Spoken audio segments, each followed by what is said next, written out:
So Galen, Untitled Goose Game has sold over 100,000 copies already. A massive success. A massive amount of geese, yes. How many upset British elderlies do you think there are in this world right now? Probably that same amount. There's probably one angry elderly British person for every copy of Goose Game that has been sold. Although I don't think Goose Game is the cause of that. I think they are just already have been that many angry elderly British people. I can't say anything about this that isn't going to be controversial. Why are they upset? Any political reasons recently? Not sure. Let's video games.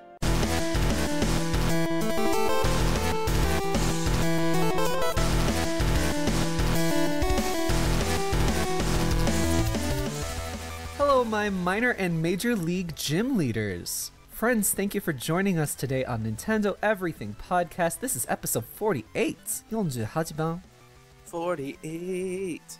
Why? Why everything now this? You've never sang an opening. I am your host, Oni Dino. And with me, I have a brand new addition to the Galar region Pokedex. He is a poison and ground type by the name of Gaslax, but I have nicknamed him Galen. Gaslax. I don't know. I think it should be way more like ass-lax. A lot more gassy or much more gurgly? Less gurgles. I imagine he's in just as much pain as Wheezing looks like he's in pain. Probably. Doesn't Wheezing just look like he really doesn't want to be alive? Well, nowadays he's got a fancy top hat. I do like that top hat. I want him to like... Oh man, if Pokemon, when they did a critical hit, had like Fire Emblem styled like sassy banter, like I wish he'd be like, "I'll clean your chimney." For the record, if you were a Pokemon, I would give you the name of Banter Sass. I love it. I love it. I'm trying to figure out what your noise would be. What would your Pokemon noise be as Banter Sass? It'd be like, sassy.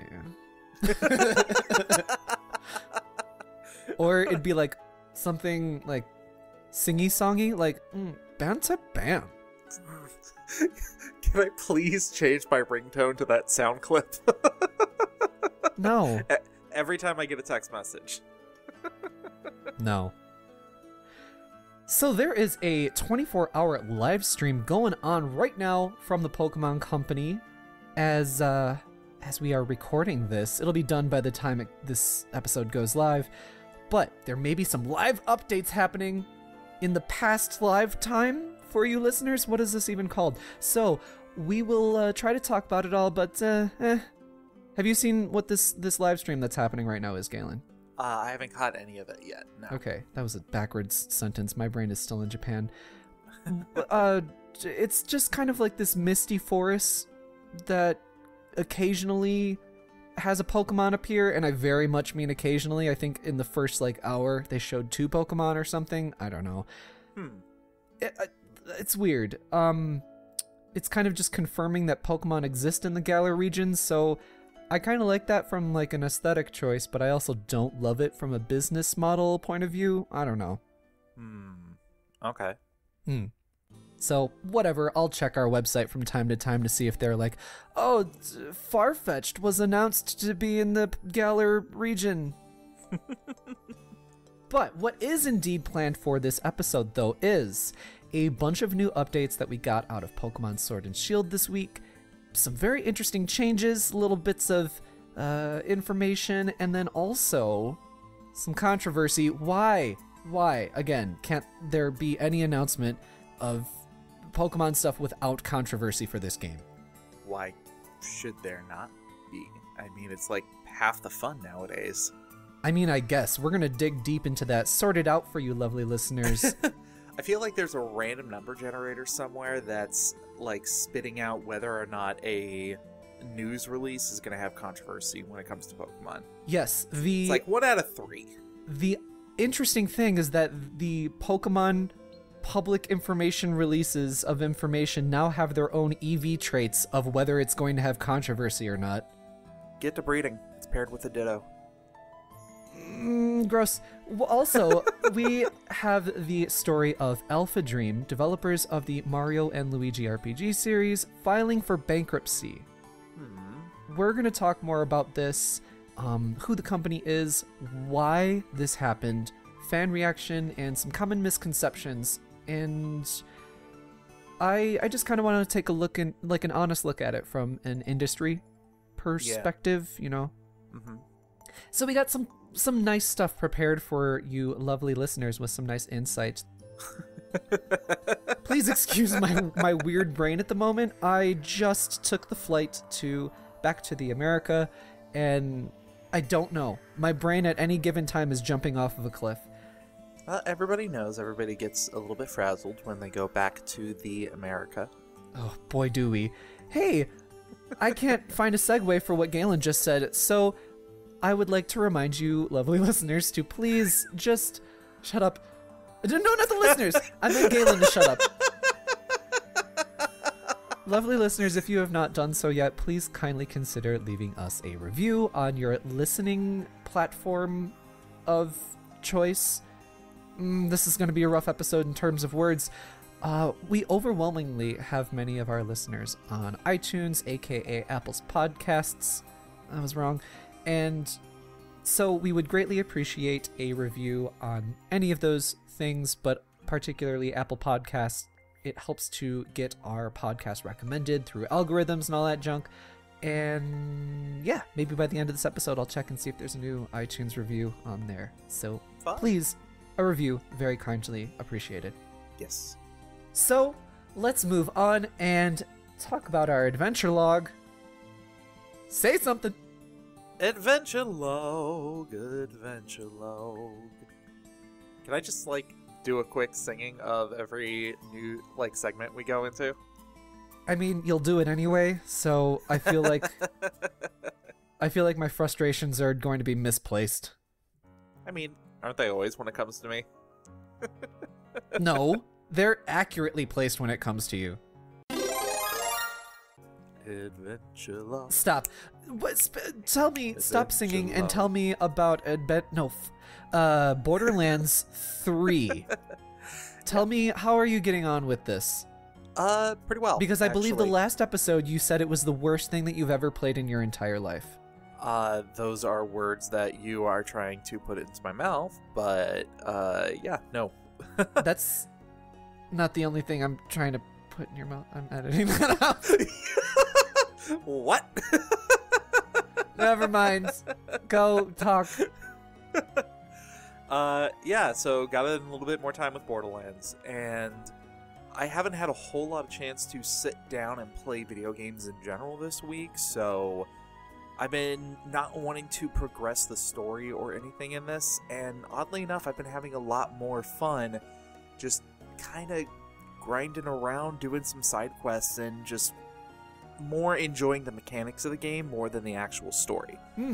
And I appreciate that. I feel like that is kind of where this game really shines, because it is very polished. It feels very clean when you are actually trying to do the things that you want to do in the game. Okay, what do you mean by that, when it feels clean? There's a weight to what you are doing that feels natural and feels right. For example, when you're running into an area and you jump up and you do a ground pound attack, which you can do, that's something new that's in this game. Are we talking about Mario Party? No, we're talking about Borderlands 3. Okay. But yeah, if you like hold the crouch button when you're in midair, you'll suddenly like slam the ground, and there's actually some subclasses that can be built around that maneuver. But there's a delay between when you actually hit the ground, when you make the attack, and when you get up and when you bring up your gun.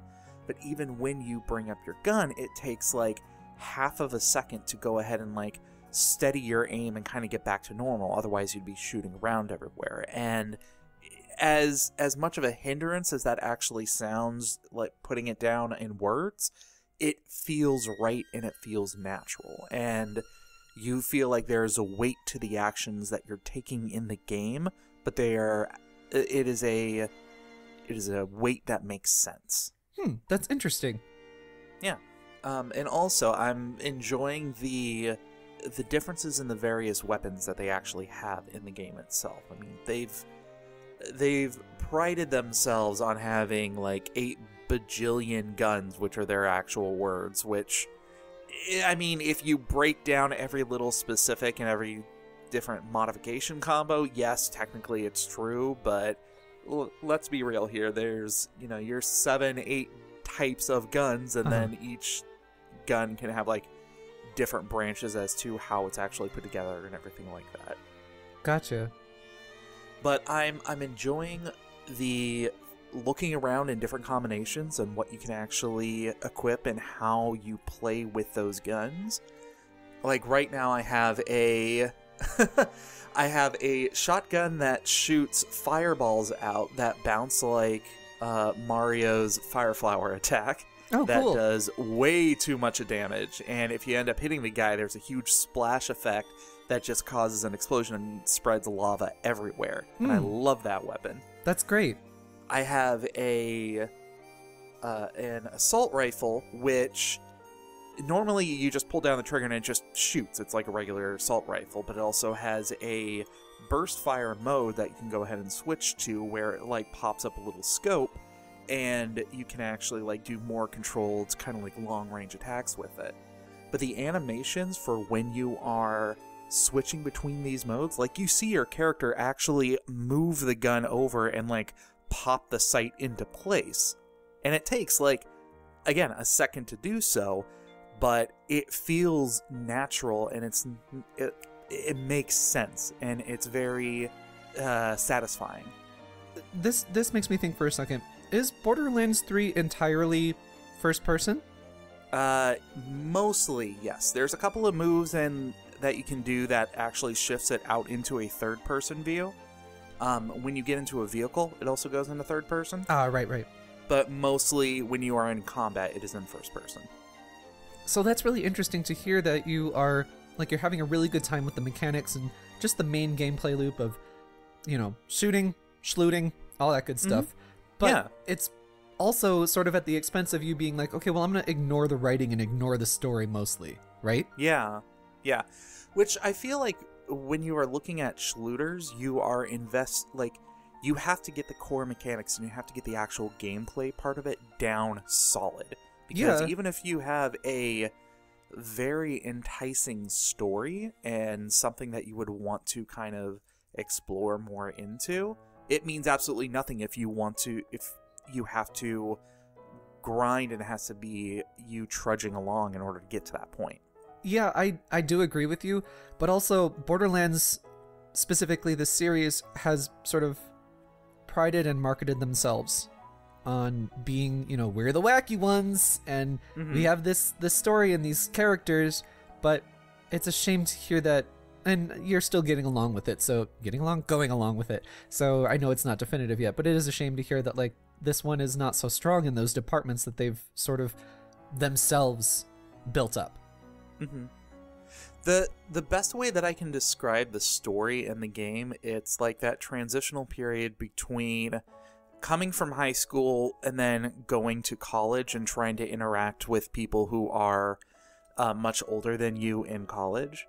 Like, what? So there's that mentality of you were really, popular, you had a lot of friends, and you knew what was cool when you were in high school, and then you go into college and everything shifts around, and you can't do the same things as before because they're viewed as juvenile or just immature in a lot. Of ways. And I feel hold on. Yeah. I know that this analogy does not apply to you because I've known you personally. It doesn't apply to me. I have a feeling, considering this is like, a nerdy podcast for people who love Nintendo and video games, probably it's not really clicking with them as well. What the hell are you talking about here? Please explain. I'm just saying that when Borderlands 2 came out, they really struck gold when it came to the way that the characters were written and the story that went along with the game itself. Like, it was enticing, it was fun, there was a good sense of humor to it. The jokes that a lot of the jokes that they were using for me personally did land. It was a good time. It's part of what made that game so fun. Yeah, but do you think that was like their doing, or just kind of lightning in a bottle, right place, right time, in terms of society, or in terms of you personally and where you were at with your, I don't know, sense of comedy and your life? Yeah, I mean, it's a little bit of both. Okay. I can say this because I've played Borderlands 2 recently, earlier this year, and some of the comedy and some of the jokes and everything like that, like the personality has definitely aged. I won't say it has aged well, but I'm not necessarily going to say it has aged poorly. Like, it's struck. I'm gonna sit right on that fence, ground. Get it right between my booty cheeks. Pretty much, yeah. Ooh, that sounds uncomfortable, actually. Like, that's what I'm saying. But they're trying to replicate that lightning in a bottle feel with Borderlands 3, and the personality of their new villains especially just aren't translating over the same way. And in its place, it makes me more aware and more grateful that I can still have fun in this game because of the gameplay and the mechanic improvements that they have made. But it is a little sad to know that the personality of the game has diminished a little bit. Gotcha. But you're still having a good time, you're still gonna keep going on with it, yeah? Yeah, I mean, my hope is that I can at least get through the storyline in the main campaign through October, which frees me up for, like, Luigi's Mansion 3 and all of the other games that are coming out this month. Interesting. You know, I do have a Ring Fit adventure I have to go on. Like, come on, priorities need to get in line here. Oh, are you going to get that game when it comes out? I have to be honest, Nintendo came out with a video recently where it was like 13 minutes of all the different mini games and all the different actions you can do with it. Yeah. And I'm a little bit more enticed by the game than I originally was. I am too. What the hell? It looks like a dumb fun time. Oh yeah, no, that's exactly what it looks like. I want to get a couple people together and go back and forth and play in that. That looks fun. Yeah. Okay, cool. Because I need to get that game, but it's I got too many September games. Yeah, September games that came out. So I want you to set up a camera, and I want you and Cliff to play it on Game Married. Oh my god, I want you to give me the money to buy a camera and buy this equipment. Just use your phone. Just set up a phone or something. Record it. It doesn't have to be like... Yeah. Yes. I'm listening. I have so many things that have come up recently, and then with this post-TGS stuff, like, it's no fun to hear somebody be like, I'm busy. But like, bitch, I'm busy. Bitch sass, alright? That was a Pokemon reference to you creating me a Pokemon. Why no laughter? Why? You laugh at literally everything. Why didn't you laugh at that? I'm throwing you off your game. I'm leaving it up for audience interpretation. And you don't make sense. You just don't. What interpretation? Anyway, so you'll be getting Ring Fit Adventure, which is great. So then I will be getting it shortly after that, but not right away. Fair enough. So I took a flight, so I had games to play. However, I was mind screwed up. Busy, so you didn't play any of them. I was brain hurty, okay? And let's see, what did I play? Hold on. I have to go back to the document. Where is the document? Oh, it's literally literally right in front of you. Yeah. I was like looking for the tab. Meanwhile, I saw you like moving the cursor around. You were clicking on various things. So we're like, "Where is the document?" And I'm like, "Shut up! Shut up!" My other monitor isn't working. I don't know. Cliff screwed something up when I was gone. I don't know. That bastard. Yeah. All right. Oh, I that's right. I played the Kirby game.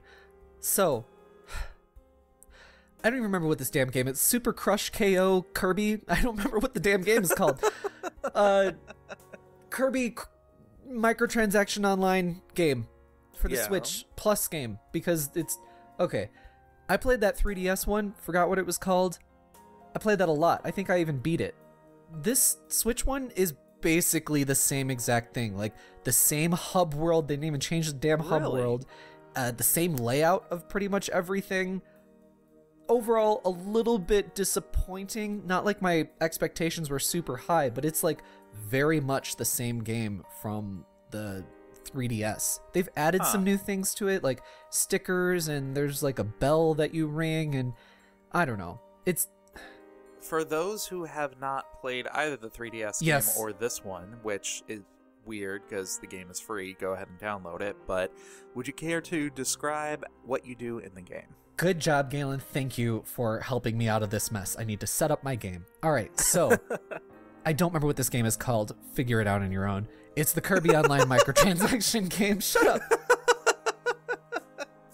It's free to download. There's one on the 3DS. There's also this one that came out on the Switch. This was like announced during their Direct a couple of weeks ago, or no, hold on, over a month ago probably. It actually has been about that time. Yeah.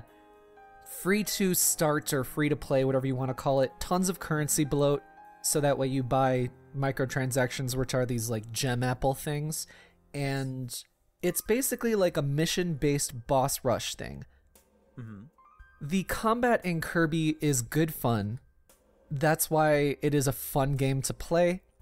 It's a four versus one, basically. The one being the boss enemy, 4 being you and 3 CPUs or online friends. So if you can get friends together to play it either locally or online, that's probably a good time.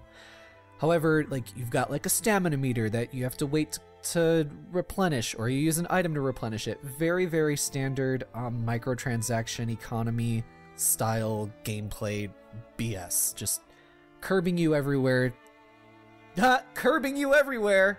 I see what you did there. Oh, I didn't That even was mean nice. to. And, you know, I don't know. Maybe I'm just a little bit more sensitive to this stuff now just because microtransactions have just become a little bit more insidious in games since the 3DS game came out, and I'm just not enjoying it so much, especially knowing it's just kind of the same game I played on the 3DS. I really don't think I'm going to keep playing this at all. There's just also too many good games that are out right now. Like maybe the 3DS game came out at the right time and there wasn't too much going on with the Wii U's like silent slow death. Well, and on the 3DS one, did it also have microtransactions in it, or was it primarily you purchased the game and then you just went with it? No, it was entirely free to start and then full of microtransactions. Gotcha. Yeah. Okay. I'm like, if a game is good, I'm all for making a small purchase on it to like support it, I guess. At least that was definitely my mindset at the time when I played that 3DS one, because I did buy, like they give you a super good deal that you can only buy once because it's too good of a deal or something like that. It's like, I don't know, like a $1 for whatever and then like $2 for something else. I spent definitely under $5, but I did spend money on it, and then I still beat the whole game without having to do anything more than that. So that was my mindset before, where I was like, yeah, I'm fine with that if it's a good game, and it was. But now maybe I'm even more jaded to it, and I'm like, I don't feel like spending any money on this.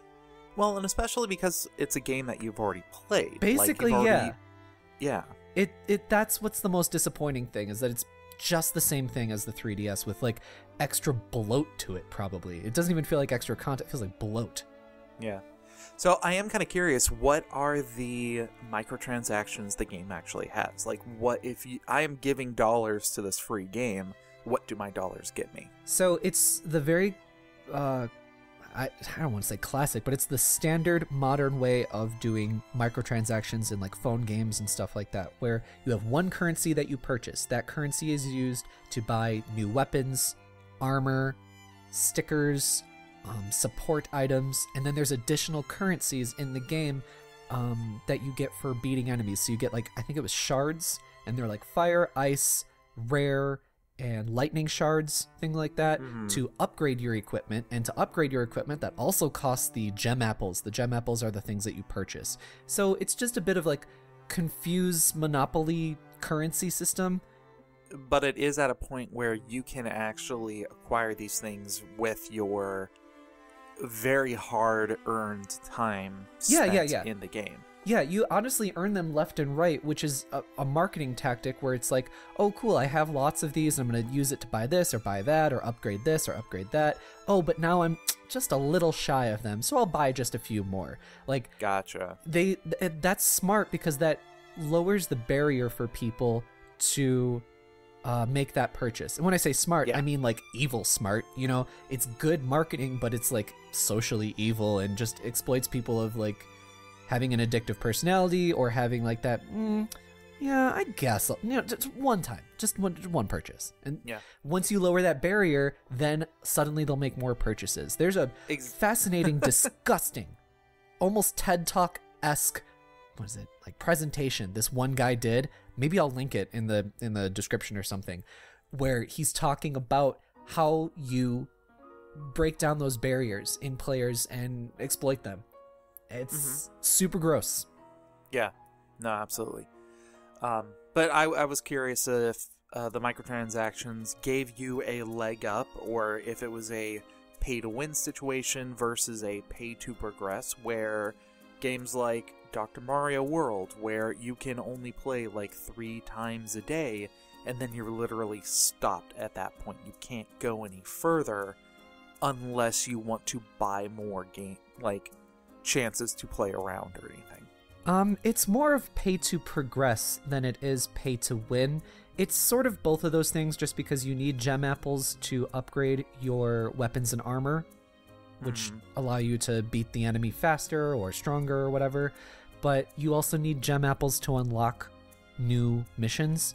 So that's progression, right? So I'd say it's probably 70-30 in terms of pay to progress. You know, this whole conversation of microtransactions is something that I feel comes up pretty frequently with our show. I know. I was just thinking about that. Sorry, everybody.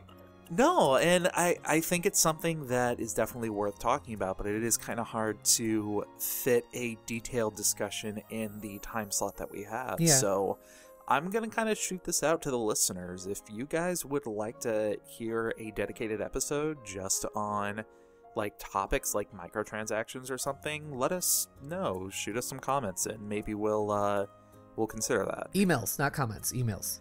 Comments, emails definitely get read emails, not comments. Emails. Send us emails. Nintendo Everything Pod at Gmail. Yep, Nintendo Everything Pod at gmail.com. I was thinking about that also, that we should probably do like a couple of 40-minute episodes. Yeah, where I would love like a short coffee talk episode or something. Yeah. I was thinking about that too. So that's certainly something we want to do in the future. So the opposite. God, these words, they don't come out of my mouth no good.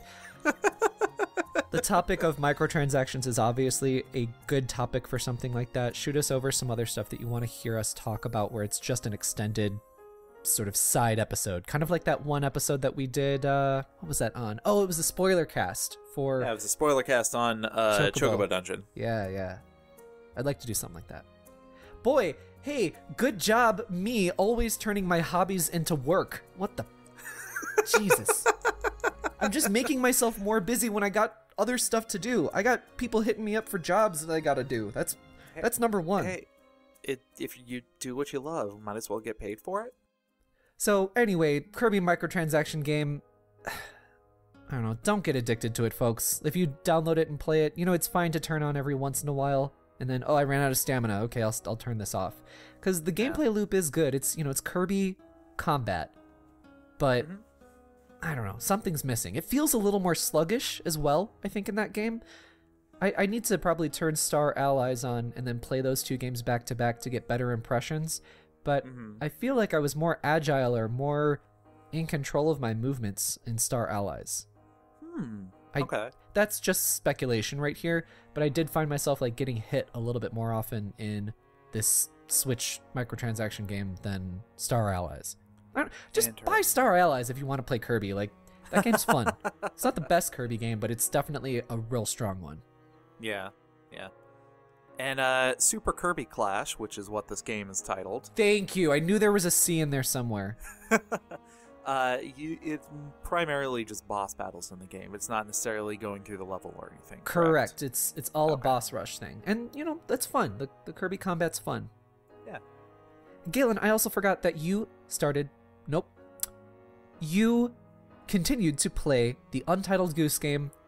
What's the deal there? What's new with that? Well, the deal is I finished Untitled Goose game and have 100% completed it, which is the first time... It's the first time that I have done that on a game in a while, so I'm very happy about that. What was the narrative of Untitled Goose game? What was Goose's character arc, and did he grow as a character? Absolutely zero progression because he's a goose. Are you telling me that assholes can't grow as people? Not this one. Not when they honk and flap their wings. And I don't want to spoil the ending of it, which sounds weird because we're talking about Goose Game. But listen, the goose is a good person. the goose is the way that when you get to the ending of the last level and what you have to do in that last level, it makes everything so worth it. And both my wife and I were cracking up at what we were seeing. It was there fantastic. an M. Night Shyamalan twist to it? There was an M. Night Champagne twist. But we had completed that beforehand, and what I've been working on up until this point is basically the time trials of it. So when you beat all 4 of the levels, you are given a challenge to complete everything on the checklist in those levels within 5 minutes per level. And that is difficult. And I cannot stress that enough because especially when you get to like the later levels, a lot of what you're doing is all based around the AI of the humans that you're trying to honk around. There's one in the last level where one of the things you have to do is make the old man fall on his bum. And what you have to do is you have to pull out the stool as he is going to sit down to play his harmonica. And if you don't time it just right, he'll notice what you're doing and he'll catch you. But you also have to watch him at the point where he is going around and going to sit down to do it.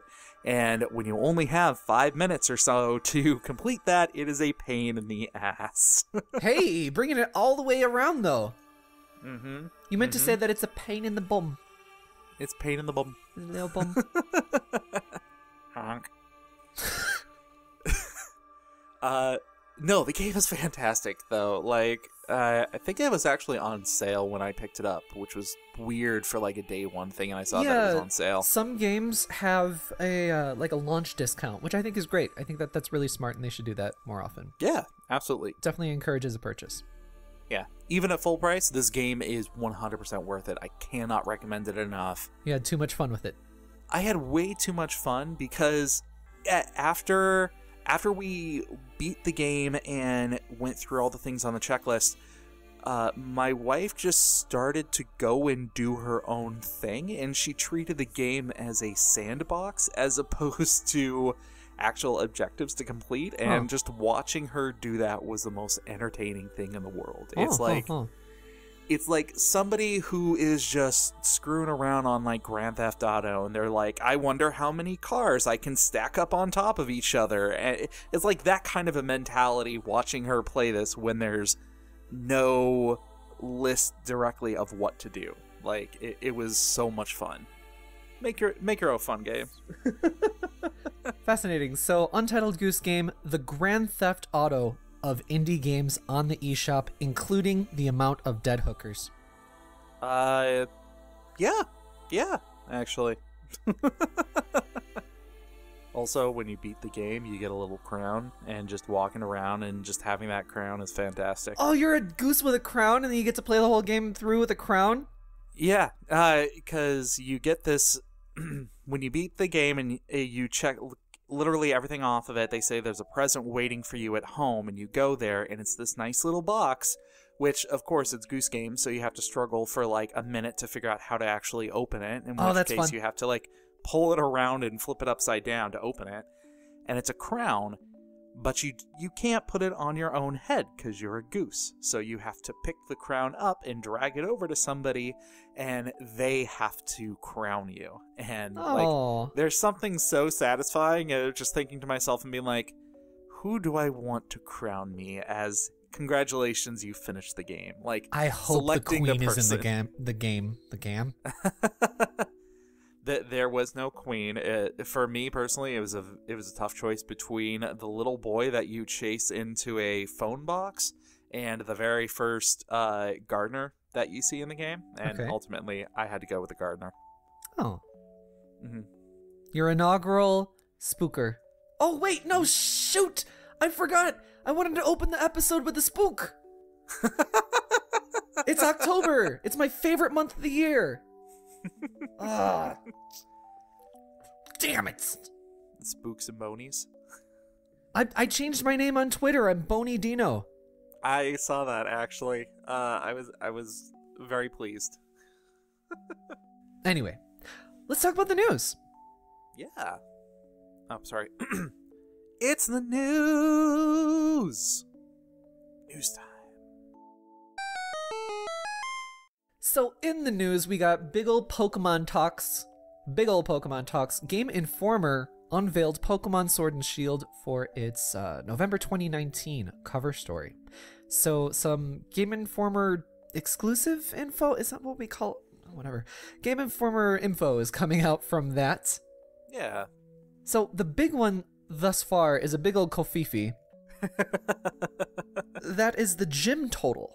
So this week started out with a quote from director Shigeru Omori, where he told Game Informer that basically there are 18 different types of gyms in the story, and depending on the version you get, Sword or Shield, which gyms are in the minor and major leagues will be different.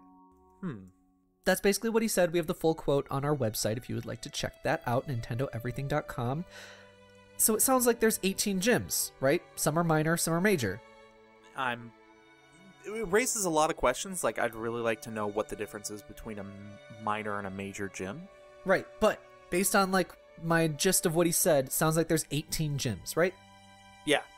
So, that apparently wasn't right, because in a recent episode of the Game Informer podcast, which I haven't listened to yet, Brian Shea, I'm sorry, I don't know how to pronounce his name, he was the one who wrote the piece in Game Informer. He said that they were contacted by the Pokemon Company, and the Pokemon Company told them that something was either lost in translation or someone misspoke or something. Now, as a translator, that's always possible. But I'll get into that into just a bit. Let's continue with what the story was. And then following that, the Pokemon Company issued their own statement, which was kind of lengthy. You can see the full statement on our website, nintendoeverything.com. But the gist of it is, trainers must collect 8 gym badges to complete the gym challenge and participate in the Champion Cup, just like with past games. And each version of the game will have 8 gyms, and each version will have different versions of the gyms.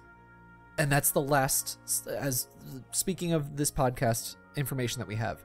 That makes it, I think, even more confusing, because if you're like, okay, 8 different gyms in different versions, which is what I think we thought it was before. So 8 plus 8 equals 16. Where's that leftover 2? And also, like, is it just like story-wise that there's 16 or 18 gyms, but then only 8 of them are major in one version, but then the other version, it's the same ones that are minor, but then they're major? I don't know. It's just a mess. Yeah. And this was supposed to be like a thing that they gave information to Game Informer, and then Game Informer, you know, puts it out there in the most best marketing way possible to push promotion for this game, and that got screwed up too. And I'm not going to place blame on anybody here, because we don't know exactly what happened, but it's just a mess. Yeah. No, this raises a lot of questions. I really want to know what are the two types that are being left out here. Yeah, and even dialing it back a bit further from there, I'm like, because I'm thinking from a translator point of view, I do interviews. I just came back from doing Tokyo Game Show. This interview surely was conducted in Japanese. Jesus Christ! Look up Oni Dino for all of your translation needs. Oh my god. And so obviously done in Japanese. And who was the translator during this, right? Was this translation done on the spot, in post? By which company was this translator with? You know, was it live and there was a person from the Pokemon company translating for Game Informer or vice versa? Just speaking as somebody in that exact situation so many times, even though I am a translator, if I'm doing an interview with somebody, we always like to have a translator from the other company's side. So for example, I'm interviewing Koei Tecmo, I always like to have a Koei Tecmo rep be the translator, because that way it takes responsibility off of our shoulders. I mean, there's various reasons, but one of the big ones is it takes responsibility off of our shoulders to interpret a certain thing. So, yeah, you know, it just cleans up the muddy waters. Yeah, and also just making sure that the translation is keeping the integrity of what the company actually wants to put out. Yeah, the branding of what the company wants to put out, right? Yeah. I mean, yeah. I was in on an interview, I won't say which one, of course, but they mentioned the people I was interviewing mentioned something, and they're like, ooh, don't translate that, okay? And then they were like, oh, don't write that, okay? And they were talking to me. I was like, don't worry, I'm not going to write anything, because I understand what they're saying, right? But yeah, then the translator can be like, okay, well, here's the condensed version of what we want to say as well. So it's very messy. But anyway, I'm wondering, you know, where did the error come about? Did it come about at that stage, or was it the next stage, or the, you know what I mean? Yeah. Wow. I don't know. How could you misinterpret that, even from like a Japanese point of view? Because like the word for 8 is hachi, and then the word for 18 is juhachi. So it's not even like something you can misinterpret. Maybe they just didn't hear the word Jew. But they said 18 a couple of times in his quote, I think. So I don't know. Without an audio version or without any more details on it, we don't really know where this came about. Maybe the Game Informer podcast has more information to share, but I haven't listened to it. So if there is a listener who has listened to the podcast, has more information on this, do write into us. Yeah. But I'm wondering now, is this going to strain the Game Informer and Pokemon Company relationship in the future, you know? Having this kind of mix-up. Personally, I don't think so. Like, it seems like they were pretty quick to come back around and, like, make the corrections and make the statements that they needed to set the record straight. But that they had to even do that in the first place when this is supposed to be just a huge marketing push for the game in the West. Like, that's just, I don't know, depending on, you know, who's at the top of the chain on either side of those things, they can be like, all right, we're going with a different publication because there's a million other ones for us to put out instead of Game Informer. They're just the ones that paid the most or whatever it is. Yeah. It's like screwing over a publisher or screwing over a marketing team or whatever it is, because there's all these different companies to choose from in all these different stages of, you know, releasing your game. And I don't know, that's why everybody has to be at their tip-top best and on their game at all points, because if you screw something up, then they're like, well, blacklisting you, you know? I feel like there's a lot of factors that kind of go into the severity of a mistake. Yeah. And also, to be completely honest, like, Game Informer is one of the bigger Western sources for some people. I mean, long running too. Long running, and also like they're one of the few gaming magazines that actually still bring out magazines, like physical paper magazines. And it's pretty much just for those people who like got duped into signing up for whatever GameStop membership was going on. But yeah. With that being said, I don't think quote-unquote blacklisting them is such an easy thing to do when you also have to consider the audience that you are trying to reach your message out to. But I mean, like, they could just as easily, instead of being like, okay, we're gonna give the rights or whatever it is to Game Informer for our next game, they'll be like, okay, instead of Game Informer, it's gonna be, I don't know, GameSpot or IGN or something like that, you know, one of the other big publications, and just be like, we're going with them instead of Game Informer next time. Yeah, absolutely. So it'll be interesting. I guess we'll know in a year because there's a Pokemon game every damn year. Exactly. Another thing I'm also wondering is, like, why didn't Pokemon Company proofread their article before it was published as well? Because, yes, I mean, this is a big thing. This isn't like a small article or like a small interview that the company did or something. This is their cover story for their November issue of their magazine. Mm-hmm. So I'm just surprised that there wasn't a little bit more editing, post-editing on this. Yeah. Not on Game Informer's side, because the guy, Brian, he said that he also interpreted it, the statement from the Pokemon Company, the same way that other people did. So, I don't know. It doesn't seem like there's any any fault on Game Informer's side. I don't know where the fault lies or anything, and that's not what I'm trying to figure out, but I'm more baffled by, like, geez, this game, like, every little bit of information that comes out is just like, right, something's going on there. Something in the water. Yeah. There's a Staryu in the water, that's for sure. It's causing a splash. Huh? Pokemon move? Huh? I would like to see a poison Staryu in this region. Oh, that'd be cool. Yeah. I could see that. That'd be nice. Especially with, like, have it in, like, if you go fishing near one of the more industrial areas, so it's like the idea is a polluted lake or something like that. Oh. Yeah, I can see that happening. So, pushing past the controversy side on it, looking at the actual news, how do you feel about Sword and Shield having different gyms comparing to each other? Yeah, I mean, so normally I don't like that kind of thing. However, Pokemon always sells the same damn game twice, even though it doesn't need to, right? Mm-hmm. If they're going to be selling the same damn game twice, I think, and I don't feel strongly about this, but I'm just thinking probably that's a good thing to do, is to have extra differentiation between your games that are pretty significant, like different gym leaders.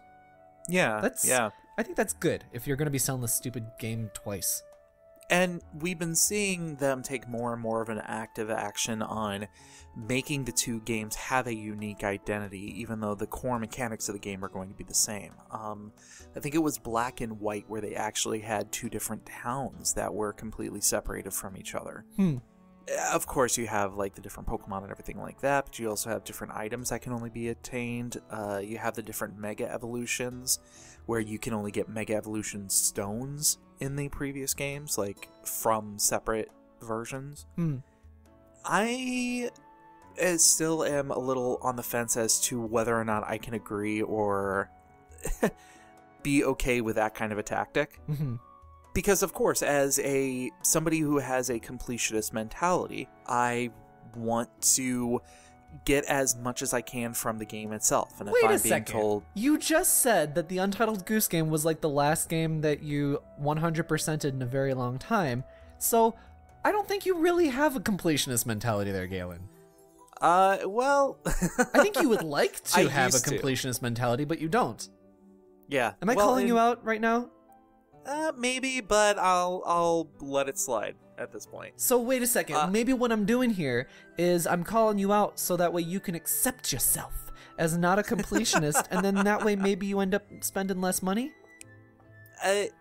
It's a wanting to be a completionist attitude and getting a fulfillment with getting everything done in the game, but I am also not at the point where it hinders me more than anything else. You're a fake gamer. That's what I'm saying. It like, hinders you, so you don't need to get the special limited edition starter pack. Oh, I wasn't even talking about that. I was talking about, like, why I haven't been able to complete nearly as many RPGs as I used to, because if I'm grinding around for so long and then putting so much time just to get into certain things, you burn out so much quicker than if you were to, like, go through normally. But you don't like that the two different games have two different gyms because you want to play all the gyms, right? And it's interesting to me, like, what is the differences between these two gyms? So is it's a difference only in what you face and what Pokemon you go up against? Yeah. Or is this more of their storyline that's actually related to it? Bruh, it's Pikmin. There was a Mega Man Battle Network game that came out. Oh, sweet Jesus, again with the Battle Networks. I love Battle Network. I Bring know. that series back.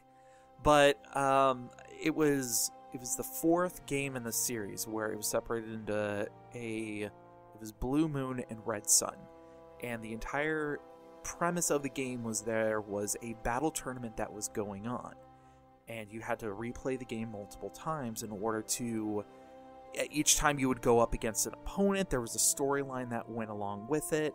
And then at the end of that storyline, you got that soul or ability from the person that you fought. And that was the big differentiating factor between the two games, is this game had 6 souls, this one had a completely different set of 6 souls, and there's no way to trade them or anything like that.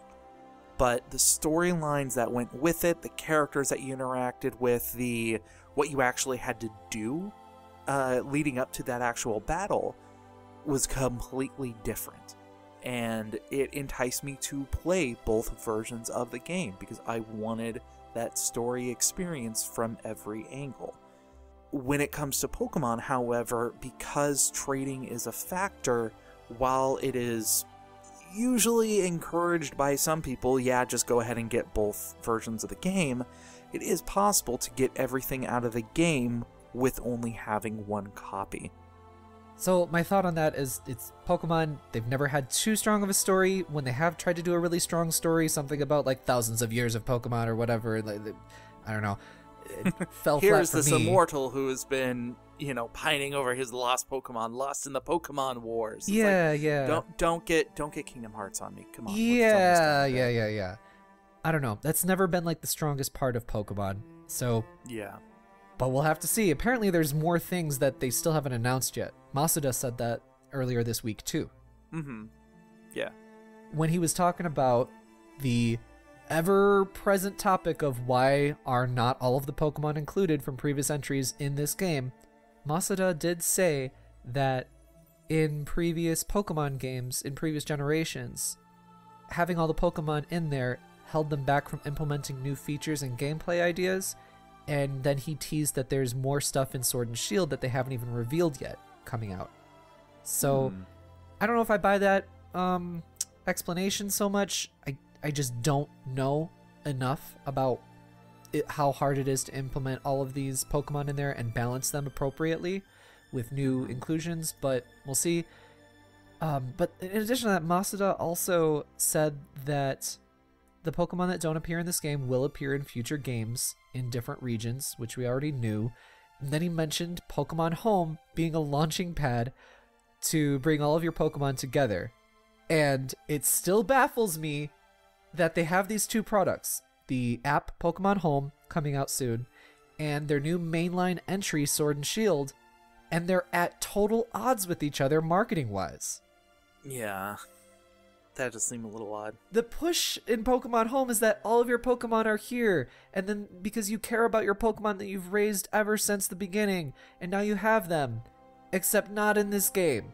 You know what I mean? It's like, you would think that, oh my god, I don't know, it baffles me.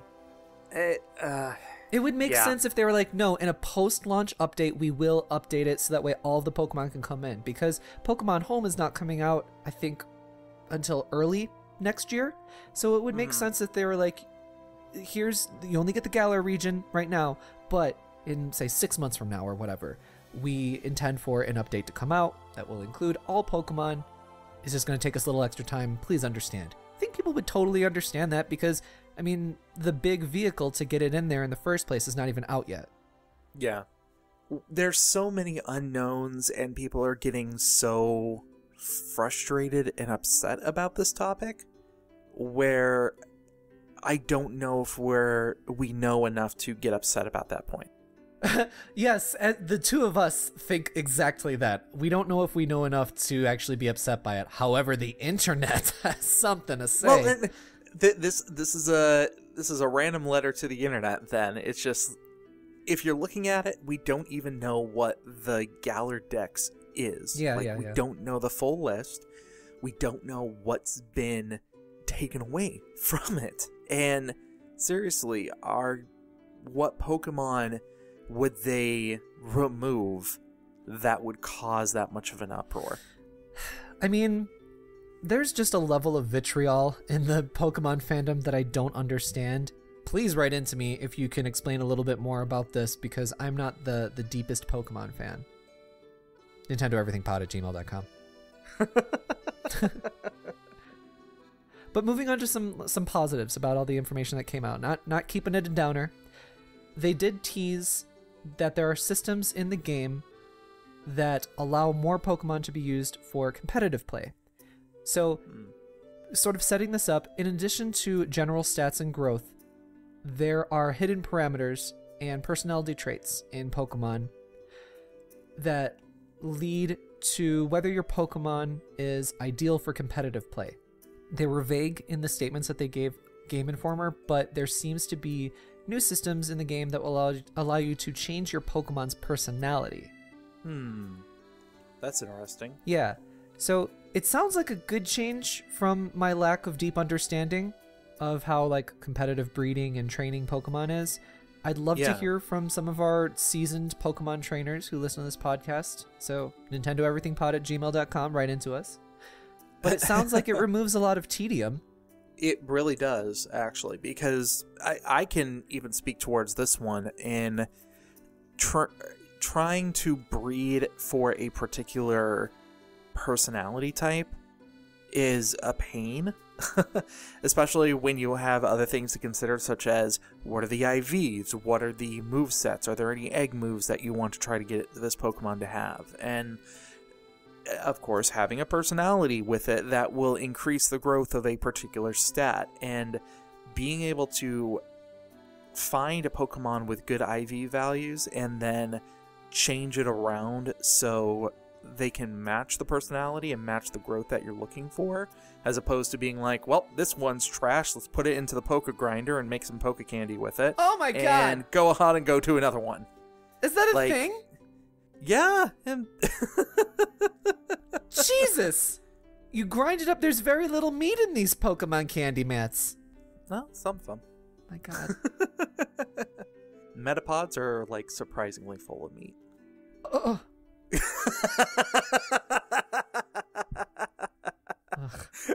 Moving on. So some additional changes that have been made that we heard about is that every Pokemon in your party gets equal experience automatically. This used to be a feature where you needed an experience share item to have that function, but now it's just automatic. We don't know, however, if this is optional and you can turn it on or off, so we don't know if this is a good or bad change. Personally, I think it's a good change, but I don't know, for competitive training and stuff, you know, there's layers there that I don't understand, so I really hope it's optional. Well, they've been slowly increasing the power of the experience share more and more. Okay. Because I remember it used to be a single item that you gave to a single Pokemon, and then it ballooned into something you still had to equip to a Pokemon, but it gave all of your Pokemon that experience share value. I want to say in Sun and Moon, it was once you got the item, it was just a toggled thing. You didn't have to give it to a Pokemon or not, but I might be wrong on that. Okay. So just hearing that it's just a static, yeah, hey, this is just a thing that we're doing, that seems like a natural progression as to what they're trying to do with it. I sure hope it's a toggle, though. Yeah. Me too. Especially because if you are in a competitive scene and looking for IV training and things like that, like, you want to have the Pokemon, or sometimes you want to have a single Pokemon fighting a particular type of monster before they level up. And if they are leveling up without getting into those battles, they're not getting those IV benefits that come along with it. Oh god. Is it Eevee or Ivy? I always get those two confused. Yeah. I thought there was two. Yeah. It's IVs.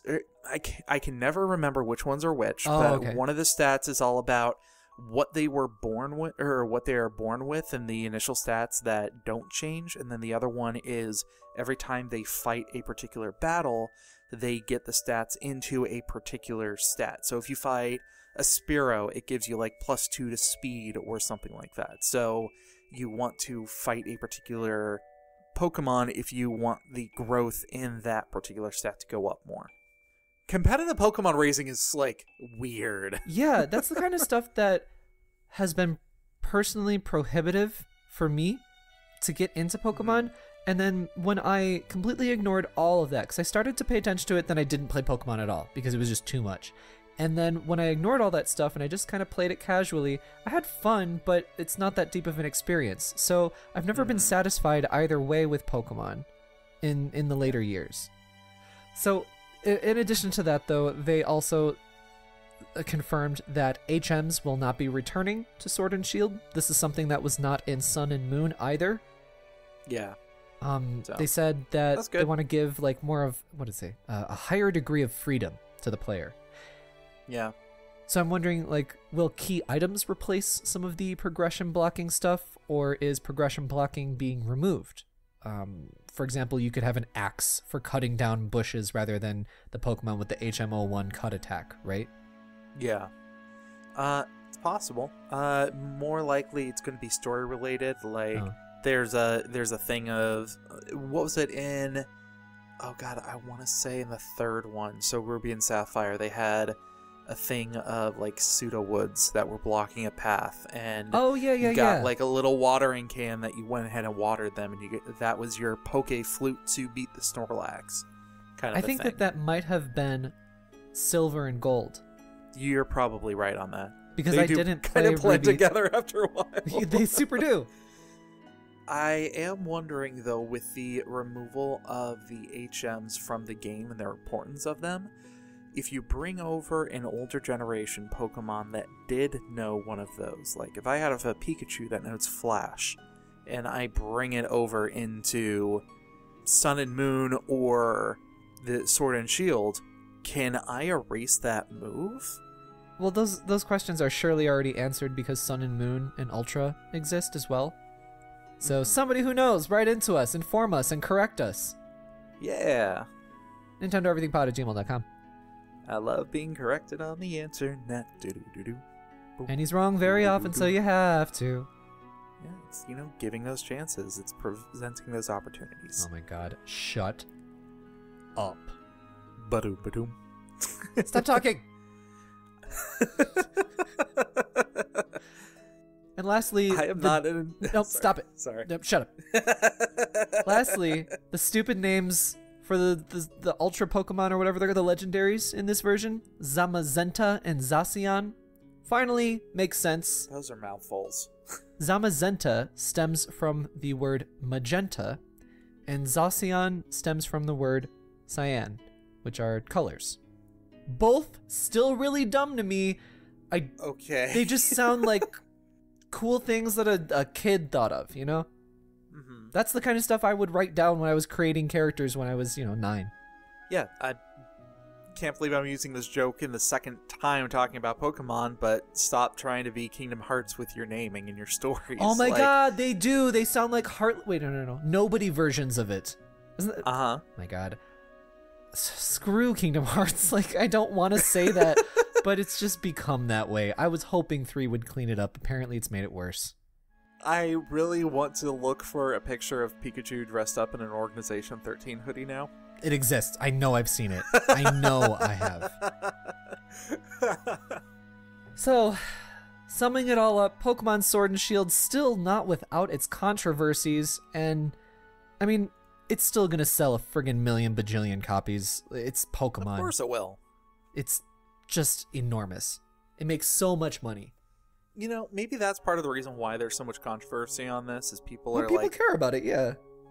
Well, not only that people care about it, but you're making fun of, or you're trying to poke fun and you're trying to be angry at something that basically is almost immune to failure. Like, if Sun and Moon completely bombed, there will still be another Pokemon game later down the road. Did you mean Sword and Shield? Yes. Sorry. Wrong games. Hey. Listen, Galen, this is a professional podcast, and I'm going to need you to get a little more professional with it. Are you sure you don't want me to shut up like the listeners, like you said earlier? No, shut up. If you could just prepare for one damn podcast! Moving on, we also heard the sad news this week that developer AlphaDream has filed for bankruptcy, and they are no longer a company, apparently. I cannot believe that we are now in a world where we will never see another Hamtaro game. They've only ever licensed out those things. They didn't own it. So I'm sure we're still going to see another Hamtaro game. Oh, thank God. Your dreams are safe, Galen.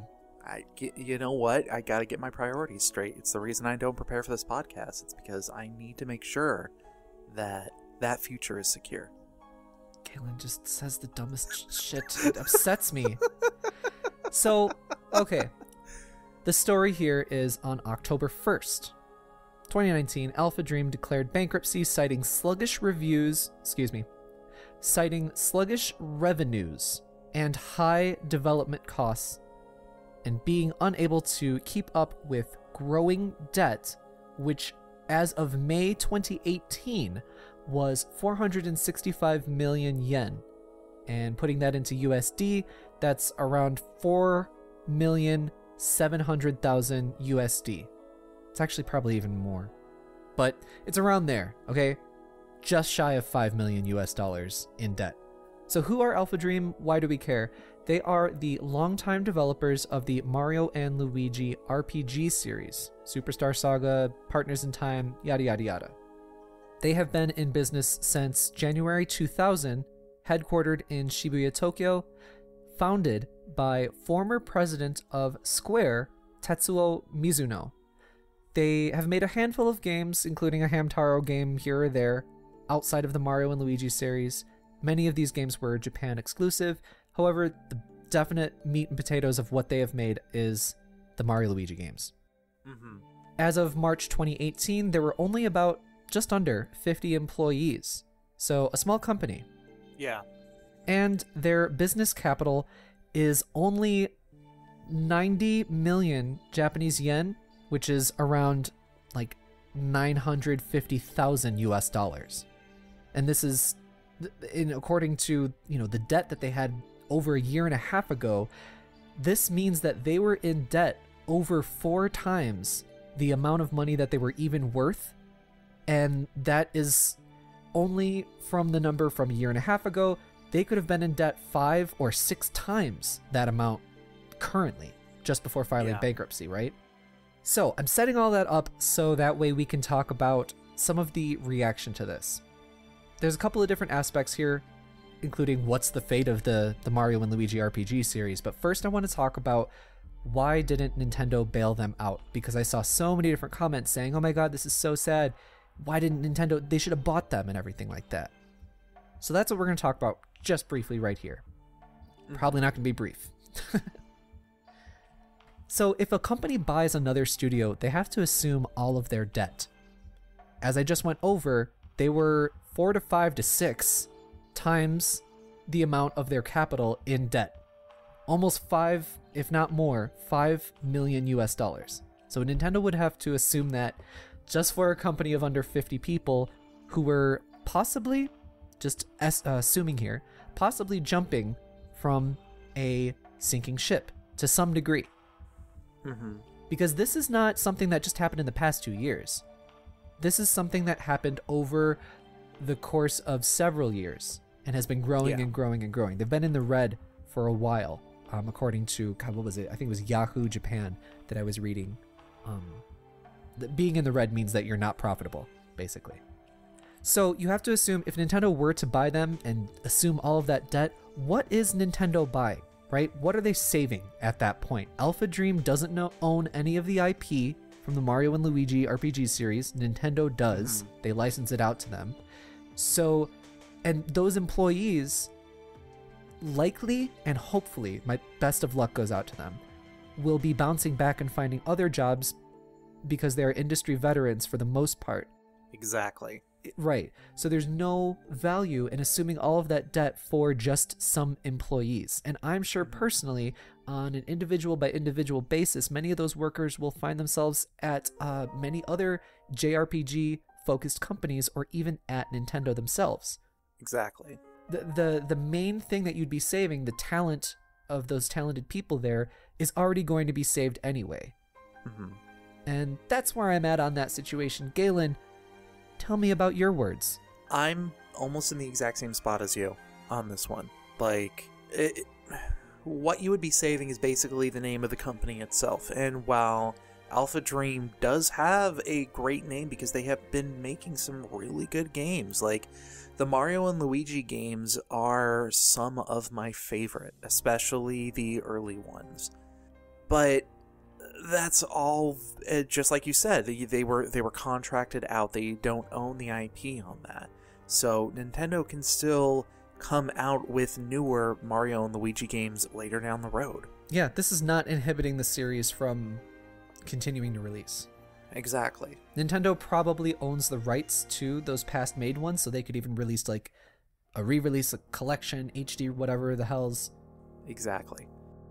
I feel like it would be different if it was a situation where like BioWare was going out of business and they needed to be picked up by somebody because, you know, the Dragon Age games and the Mass Effect games would be lost essentially because of that. Like, that's a little bit of a different story. Mm-hmm. And also potentially topical. Exactly. Yeah. But that's not the situation of what's going on here. Like, people who are worried about AlphaDreams are worried about the Mario and Luigi in the games in the future, and those are not what is in trouble here. Yeah. People have to understand what it means for this company to go bankrupt and not become a company anymore. Exactly. I feel really bad saying it, but it doesn't actually mean too much. And to be honest, writers and programmers and other people who work in the video game industry, a lot of that work is actually contract work as well. So it is I am not worried for them as much because they have some fantastic games that they have on their resume. They are in a very good position when trying to get their foot in the door for other companies who are looking for that kind of talent.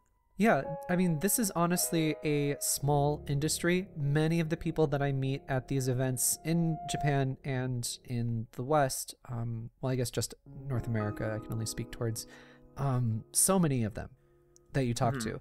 They're like, oh yeah, I work at Square right now, but I used to work at Sega, and then I also worked for this company before. People bounce around a lot, honestly. Yeah. For anybody who's out there who's thinking that the success of a game is a testament to the quality of the game itself, that is a misnomer. Yeah, wait, why did you bring that up suddenly? Well, and it's just, I don't want people to think of, oh, well, AlphaDreams went out of business and they made such great games. Like, what does that mean? Like, if anybody had that question. Wait, I'm still confused at what you're saying. You're saying that the games that they made were good, so therefore they shouldn't have gone out of business? Is that what you mean? Well, yeah. I mean, sorry, that's not what you mean, but that's the misconception. Yeah, the misconception is like, hey, the Mario and Luigi games are fantastic. There's tons of people who would want to buy them.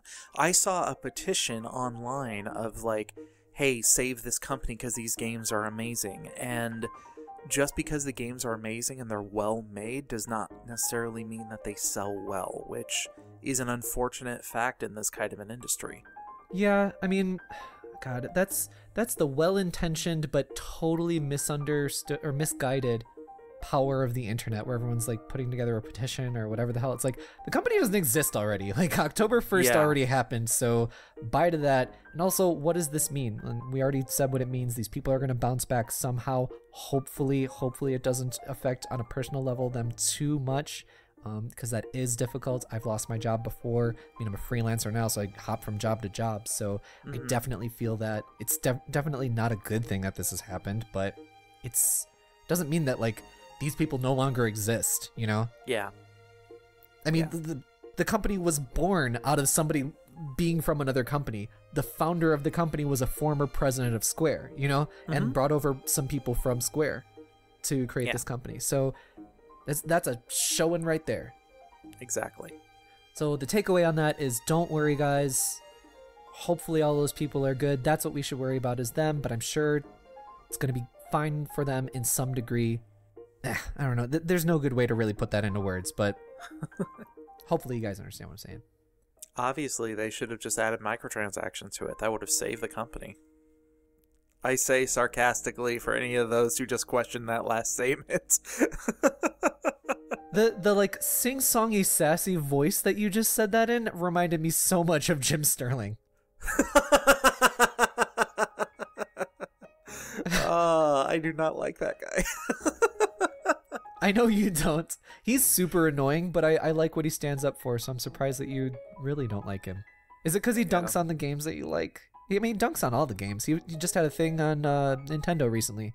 No, it's on, his it was about Mario personality. Kart specifically, though. Yeah. It's his personality that I have umbrage with. Yeah. So then the last thing to talk about with this topic is what's the fate of the Mario and Luigi series? We don't know, but I'm sure it's not going away. It's been a successful series. The last few games on 3DS have not sold so well, but I don't think that anything has sold particularly well in the last, I don't know, year or two of the 3DS life. Since like the Switch came out, since 2017, I think nothing on the Switch has sold particularly well. Exactly. I agree with that. So surely another developer will end up handling this.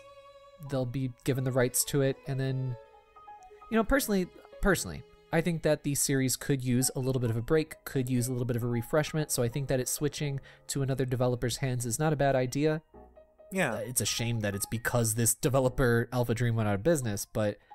And also, I would be okay with there not being another Mario and Luigi game for a little while, because not only would it use a break, but also the absence of that style of a game could open the doors for another IP to come into existence. Like the whole reason why Paper Mario was a thing is because they wanted to have a sequel to Super Mario RPG, but they couldn't get the rights. And if people start saying, hey, we want a Mario RPG style game, if they don't have the constraints of a Mario and Luigi game, what else can they do with that kind of a request, or to fulfill that kind of a request?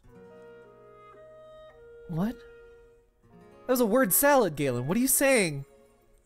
I'm saying, like, we might see something new if Mario and Luigi's not there. Oh, okay. That made more sense.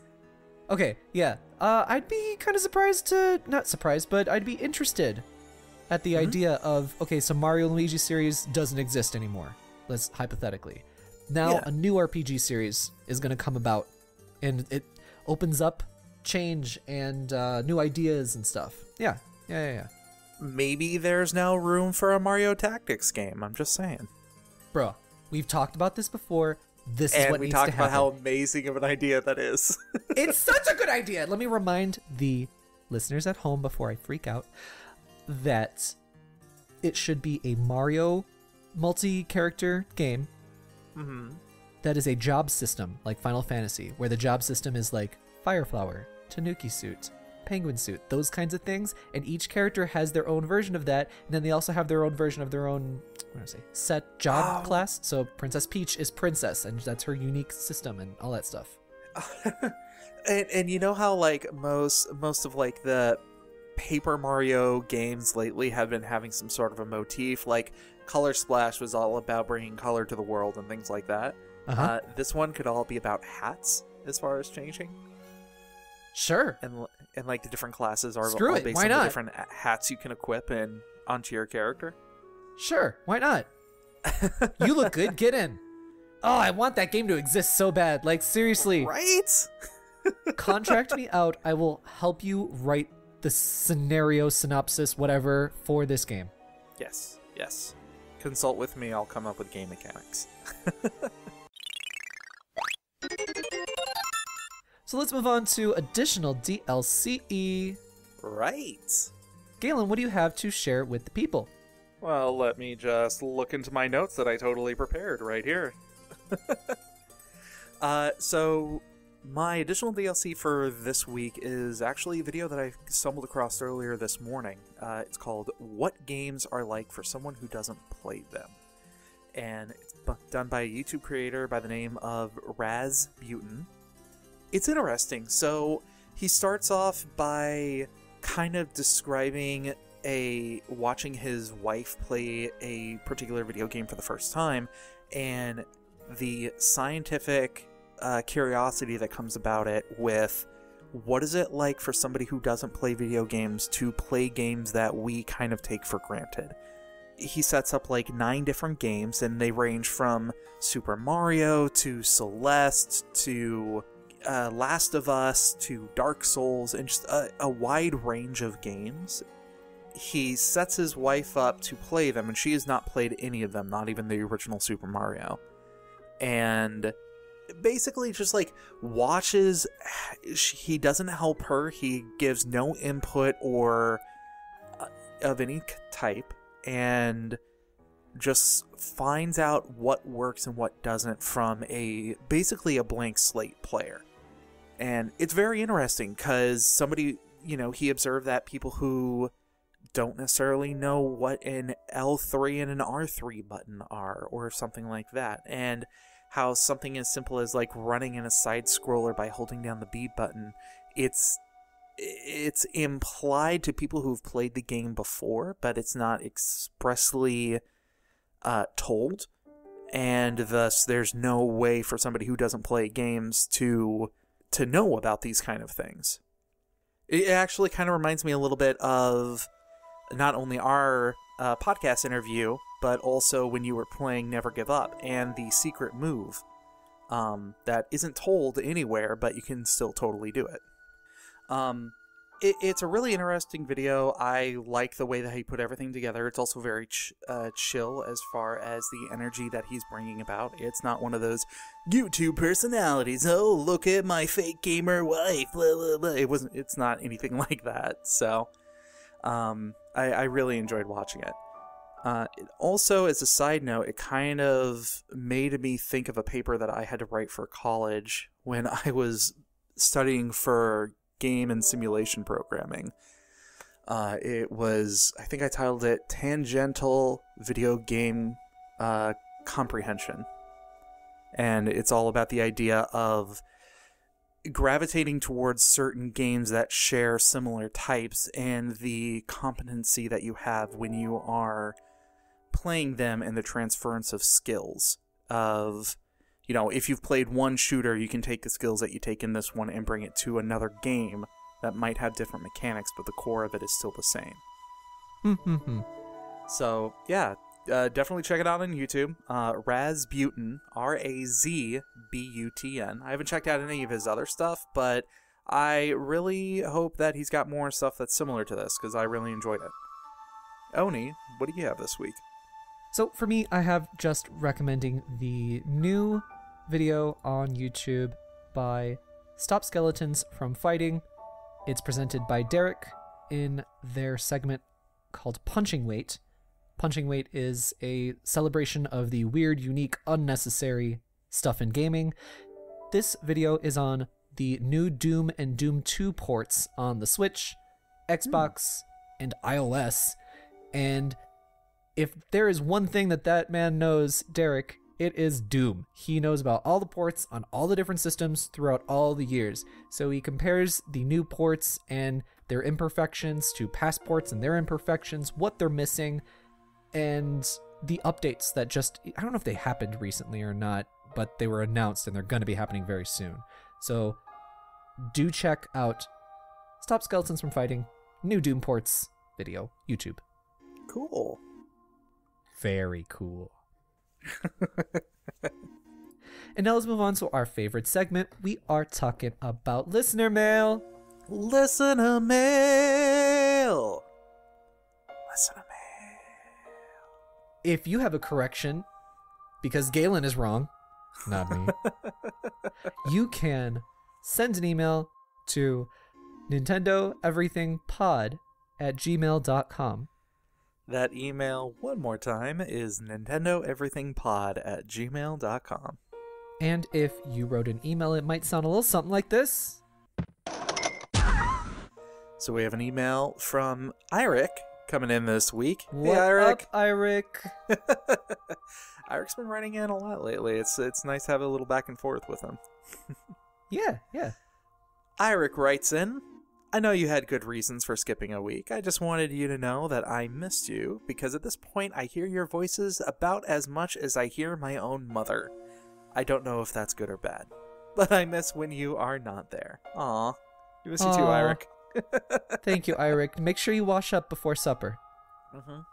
Don't be sorry for being my primary source for Nintendo news. I've gotten way more interested in Nintendo the last year, and it's because you guys make it really exciting. Eirik, Thank you so much. That is incredibly flattering. Yeah, that's very flattering. Let us know what is it that we're doing that's right. And because this is the internet, let me know what I am doing that's wrong. Don't worry. We'll let him know. You've got that one covered? I can always use more help, Galen. That's not a one-man job. He continues on to say, I have one request for you. Could you speculate a little about Nintendo-specific skins in Overwatch? Do you think there will be any? If so, what could it be? I mean, Pharah is obviously in need of a Samus skin, but other than that... By the way, since you are somewhat Americans, I do consider myself a somewhat American. Actually, I think that is the perfect way to describe myself, a somewhat American. Basically. Did you know that in Norway, we only have one expression for something being wild or crazy? It's Det var helt Texas, and literally means that was fully Texas. Thanks, Eirik. Thank you, Eirik. I did know about that saying because I think my Swedish friend Oscar, he told me that in Sweden they say something very similar. Did you know that, Galen? I did not know that. That's the first time that I've heard that one.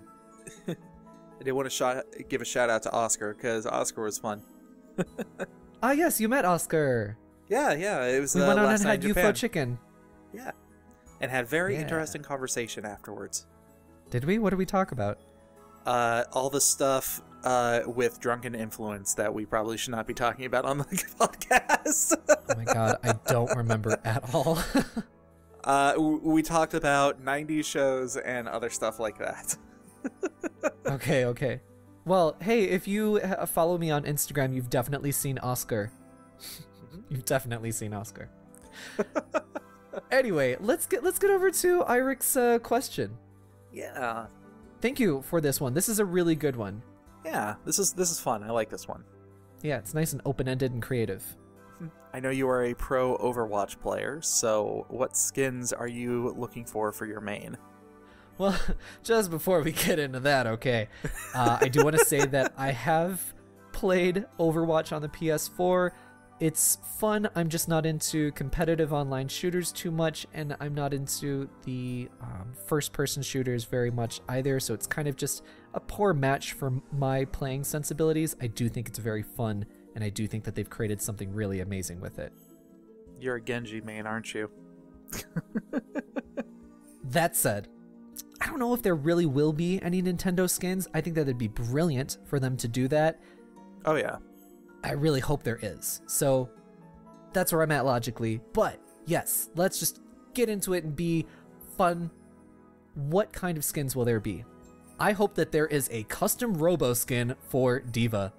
Ah, yes. That would be perfect, right? That would be a lot of fun. I didn't even think about that one. I'm hoping then that there is a Breath of the Wild skin for Hanzo. That would make perfect sense. Yeah, I actually had that one on my list. Ah, okay. What other ones do you have on your list? Let's see. I I want to give a Donkey Kong reference, but I either want to give it to Winston. I think that's a little bit on the nose, though. So him being it's very on the nose for Winston. Yeah. So I will change that up to Doomfist. Okay. Ooh, actually, I don't think they'll do that for reasons. They'd be smart not to do that. It should only be Winston. Let's see. I definitely agree with Farah having a Samus skin. Like, that makes a lot of sense. I think Samus works really well for several characters, actually. Mercy, I could definitely see in a Palutena. Oh, yeah, totally. Mm-hmm. And then I kind of want to be a little bit more on the nose and give May an Ice Climber's costume. Oh, that'd be cute. That's really good. That'd be really cute. Yeah.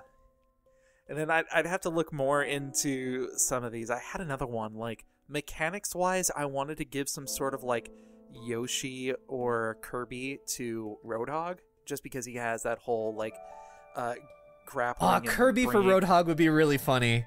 Yeah. Bastion obviously needs, and I don't know, we're just having fun here, so I don't think it's really gonna happen, but he obviously needs the skin for, what's his name? From ARMS. You know, the blue robot from ARMS? Yeah. And he's got his little dog buddy with him, because Bastion has, like, the little bird, right? Mm-hmm. So I think that would be a good fit for him. Can we give McCree a Star Fox outfit? Oh, yeah. Yeah, that would be a good one. Why not? Sure.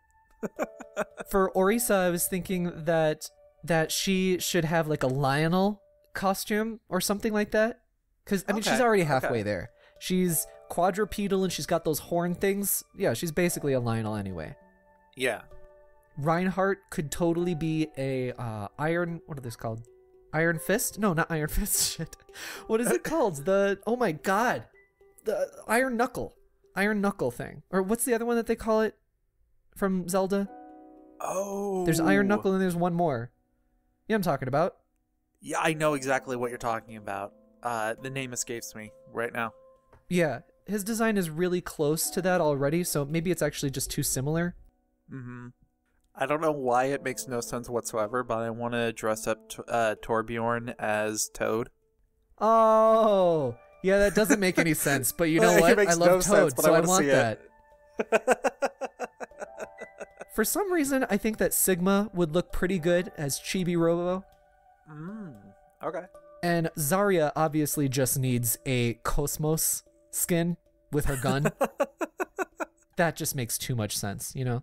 Yeah. I don't know why, but I want to give one of these characters a Wonderful 101 character skin, but I can't figure out who I would give that to. Totally. Maybe Soldier 76? Maybe. Maybe. Okay, but who'd be like Mario and Luigi? Like, I guess that can kind of go for a lot of people, but what do you think? Maybe Soldier 76 is Mario, just because he's sort of like your main character as well. And then Tracer could be like a Princess Peach, because she's kind of your main character as well. Yeah, that's what's weird. Like, Tracer and... especially Tracer and Widowmaker, I'm kind of drawing a blank on who I would put for them. Samus, I think, works well for Widowmaker as well. Like I said, she works for several different characters, but I'm trying to think of like who's like a sniper kind of character, right? Yeah, maybe make Widowmaker Luigi if for anybody who's played Mario and Rabbids. Yeah, I thought about that too. But I mean, look at how well they did costumes in Bayonetta, right? For like Samus and true. Princess Peach and all that. Yeah. No, there's a lot of potential out there. We can definitely have a lot of fun with that. Who would be Reaper? Anybody with a hood. I was gonna say I wanna come up with something for Lucio too, because he's got like the sound waves and the whole like DJ mentality to him, but I have no idea who I would put for that one. Also, I want to change my Doomfist one. I want to make him Ganondorf. Oh, yeah, that'd be really cool. That'd make perfect sense. Yeah. You know, okay, so Wrecking Ball, right? The little hamster guy? Uh-huh. His thing that he rides on, the thing, should totally be a mother brain skin. Right? I can see that. I mean, already the shape of mother brain, so why not? Yeah. Oh, maybe Lucio could be, what's his name? Pit from Kid Icarus. He's kind of got that, I don't know, that kind of childish charm and like he jumps around kind of thing, you know? Hasib? No. I can kind of see it. We'll put that one on the wide erase board. Or a Pikmin. He could always be a Pikmin. I'm actually looking at like all of the character profiles right now, and I'm coming across Moira. And just the way the image is, I am initially thinking Kefka. But now we're but that's Final Fantasy. Yeah, now we're really like hopping franchises now. Yeah, who would she be? Who's like an evil witch kind of thing? I can't remember his name. Why can I not remember? It's because I never played the game. Who's the main villain of Skyward Sword? Girahim. Yeah, I guess Moira could be a bit of a Girahim. It's a different gender, but maybe Sia from Final Heroes, Warriors, the Hyrule Warriors. Oh no, Roadhog could totally be Wario. That'd be awesome. He should totally be Wario. Oh, Bridget, with her like whip flail thing, should totally have like a Simon Belmont-esque costume. Okay. But that's not Nintendo. That's enough. Oh yeah, that's plenty. We went through like half this list. Good. And I wanted to do that. Unlike Smash Bros, not a single Fire Emblem character among them. Oh yeah, no, that's the real... Okay, the most likely thing is that every single character gets a Fire Emblem skin. That's the most likely thing. Oh man, Lucio could be Claude. My handsome Claude. Why isn't he a male romance option? Why? So upsetting. So thank you so much, Eirik, for writing in and giving us some jumping off points for creativity there. This was fun. I like these like open-ended, just like let's see how many options we can come up with questions. Yeah. Keep those emails coming, everybody. NintendoEverythingPod@gmail.com. That email again is NintendoEverythingPod@gmail.com.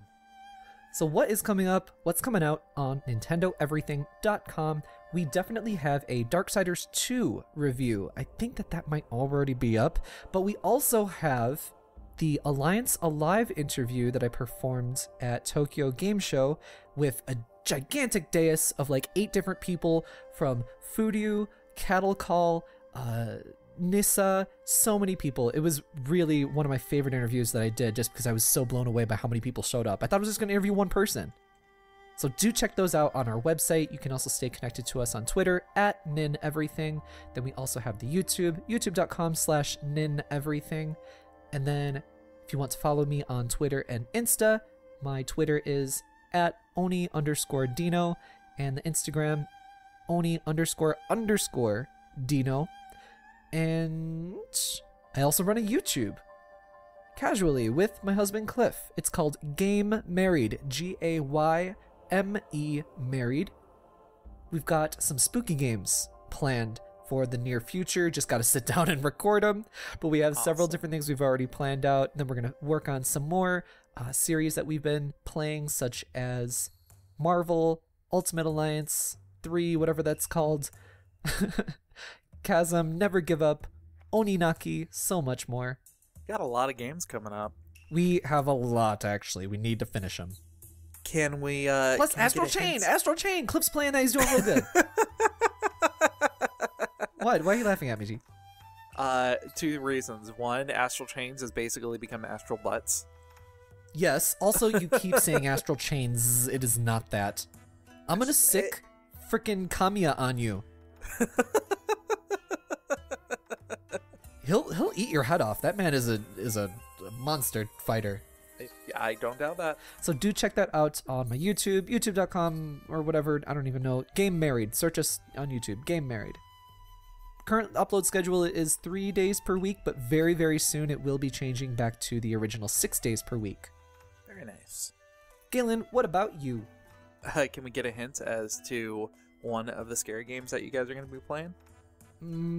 Spooky ghosts and demons. Japanese. For the Nintendo Switch. For the Nintendo Switch, yes. Completely off topic, I thought of two more for the Overwatch characters. Have Diva be Samus, but specifically Zero Suit Samus, and then you can have her like robot mech. You can have that be the ship. Oh yeah. That could be your ship, or just give it a, power armor skin. Yeah, that'd be really good. Exactly. And also, I don't know why we Bastion, didn't think of that sooner. Me neither. Also, Bastion, Rob. Oh yeah. Yeah, totally. I just hate Rob so much. That's why I didn't think of him. Nobody ever thinks about him. Hate him. Really, really hate him. So Galen, where are your socials? My socials are on Twitter at Mobius087, and Instagram you can find me at true_Mobius. I've actually been a little bit more active on the Insta as of lately. I just uploaded a very cute picture of my cat, who it's kind of chilly here in the home in the morning, so she climbed her way on top of the dryer and just nestled herself underneath the soft blanket that we are going to be drying. So she has made herself a little cave. And you can also follow my my growing obsession with those little cable chomp bite guys. Oh yeah, Galen bought me one. It's a Kirby, and he sticks on like your charging cable, so it looks like he's trying to eat whatever electronic you're charging. And then the wife and I each got a Pokemon one, and we were okay with the Pokemon that we got because it was like in a blind box that we got it. I went on to Amazon and found all of them for that set as a, like, that you can buy as like a 6-piece set or something. So I just ordered them all. Yeah. Nice. Although it would have been nice, except I swear that the ones that we got are either the defects that they didn't want to finish all the way, or they were 3D printed in the style of the official ones that we got. Why? Like, What? Well, it's the same exact shape as the ones that we got from Japan, but the texture and like the detailing on them are completely off. And that's why I'm thinking it's like these are like knockoff versions of what they have in Japan. They're so cool. I have my my Vulpix that is currently hugging the cable to my PS4 controller. So check out Galen on all those socials for Poke Pictures. And do give us a rating, like we said earlier, please. That does help us out ever so much. It's the best way you can support our show, since we don't ask for money or anything like that. So very much appreciated. And that's number 48, Galen. Just tucked away so nicely.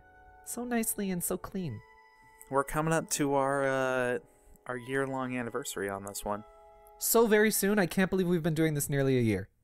So I do have to say that like our anniversaries are staggered a little bit there, because I came in on like episode 7 of it. Yeah, the lesser of the two hosts. Yeah, some may say. Yeah. So you had 6 wonderful, blissful episodes that were, coherent and comprehensive. 6 terrible episodes on my part. Like I've definitely, I think, gotten better at this. I've gotten simultaneously better and worse at this, I think. Yeah, Yes, I do. What? I would say that you have definitely improved more than you have declined. Thank you. It's like a Sims personality thing where certain things have gone up and certain things have gone down. But overall, I'm at a net gain. I just thought of a bunch of them. I just thought of a bunch of the... Go ahead. I thought of so many more too. Okay. Eirik, we're adding on. All right. I just came up with one more for our Overwatch list. Reaper. Go. I figured out exactly who to put him as. Shy Guy. I just thought of the same I totally just did. I was looking at my little figures here. And Roadhog should be King DDD. Roadhog would be perfect as DDD because he slaps his stomach and everything. He's got the belly band. That would be perfect. Yeah, Reaper perfect as Shy Guy. God, that's perfect. Oh, that's funny. We better end the show or we're going to spend the entire episode just thinking of new characters for this. Widowmaker can be an Inkling or an Octoling. Actually, Octoling is perfect because they usually have darker skin, right? Yeah, I was wondering. I mean, you can do dark skin for either of them, but yeah, perfect as that. And just give her, like, you know, like a, what are those things called? Like a bamboozler, whatever kind of shooting sniping gun. I actually wanted to give Tracer as an Inkling just because of, like, how quick and nimble and everything that is. Yeah. That would work for her as well. Mm-hmm. Also, Wrecking Ball, instead of Mother Brain that he's sitting on, it could be a Metroid. Oh, yeah! Why not, right? See, the idea is they are a-flowin'. I know they haven't announced it, but I really hope Nintendo does have some skins for this. Because this is too much fun. Yeah, this is becoming so much fun now. Farrah could also do, what's his name? The Meta Knight, don't you think? Because of the wings? Oh, yeah. Yep, I see it. I totally see it. Yeah. Ira, great question. Send us more great questions, everybody. I'm going to go pass out because I'm jet-lagged AF. And I'm going to probably go play more No one Borderlands. cares. Oh. I'm sorry, you set it up so well. Like, what, am I not going to take a swing at that? I know, I asked for it. Oh man, I watched the worst movie a couple of weeks ago with Oscar. It was The Fanatic. Such a bad movie. I was going to make a quote from that, but no. That whole movie sucked. Oh my god, I watched another movie that sucked. The Yesterday, the Beatles movie. That was terrible. Beatles movie? What movie? It was horrible. What Beatles movie? I haven't heard of it. It's some guy that there's a thing where he gets in an accident and for like 10 seconds the world goes without power and then it comes back, and for whatever reason, which they never explain any of that. It doesn't need to be, but it was kind of weird. Like he could just wake up one day and I don't know, it didn't matter. Oh, and he is nobody in a remembers the world Beatles without except the for him. Beatles? Yeah, Okay, so then he's yeah, writing all these I songs and he's remember becoming seeing a trailer. famous, and like there's a lot of different ways they could have gone with it. They went even worse than the worst idea. They went even worse than that. It was so infuriating by the end of the movie. Really? I hated it. Anyway, tune in for next week on whatever bad movies I'm going to be watching. No, bad video games I'm going to be playing. Oh my god. Yeah, stay tuned for next week and for everything Nintendo. Stay tuned to Nintendo Everything. Bye-bye. Later, everyone.